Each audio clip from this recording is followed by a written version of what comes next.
Gotta go to the bank. 4, we gotta go to the bank. Fuck! God, that fucking pisses me off.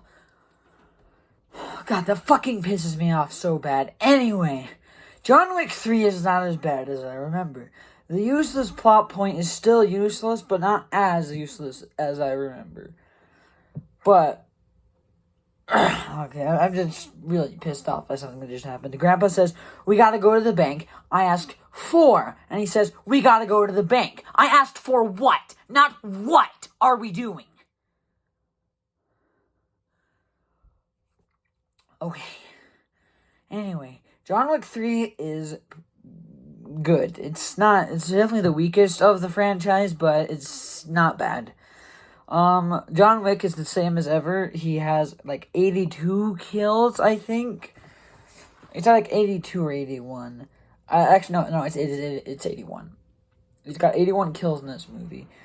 So, this is the least amount of kills in the franchise so far, and I guarantee you John Wick 4 will beat that. I'm pretty sure. I'm not sure if it'll beat 2. It might, but I'm not sure. So, 86 plus 135 plus 81. You do the math.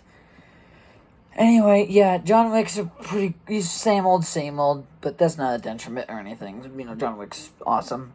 But, what else about this movie? Winston. I finally remember his name now. Winston. The guy who owns the Continental is here. He still sits around mostly. But, yeah.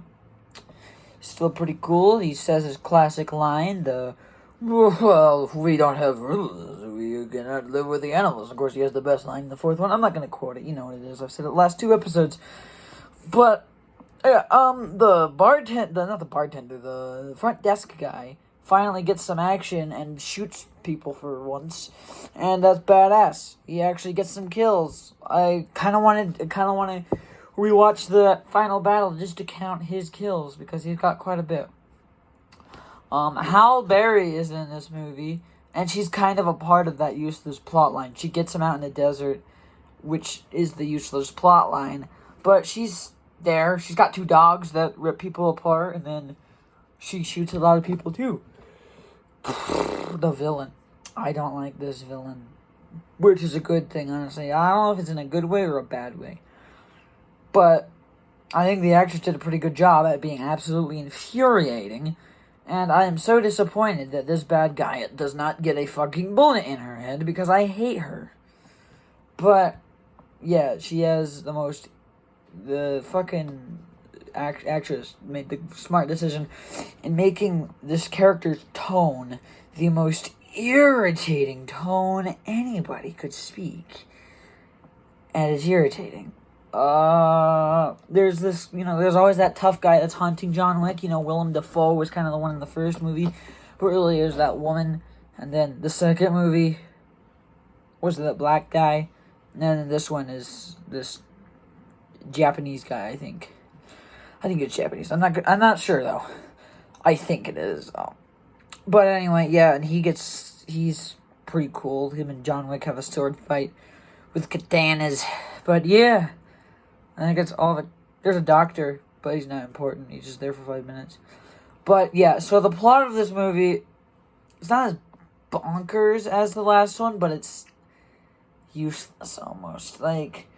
Yeah, a whole chunk of the movie is very useless.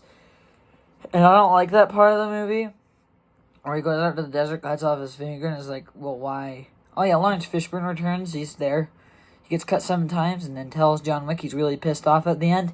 So yeah, I think there's not much to say about this one. It's kind of the same as the last 2. So,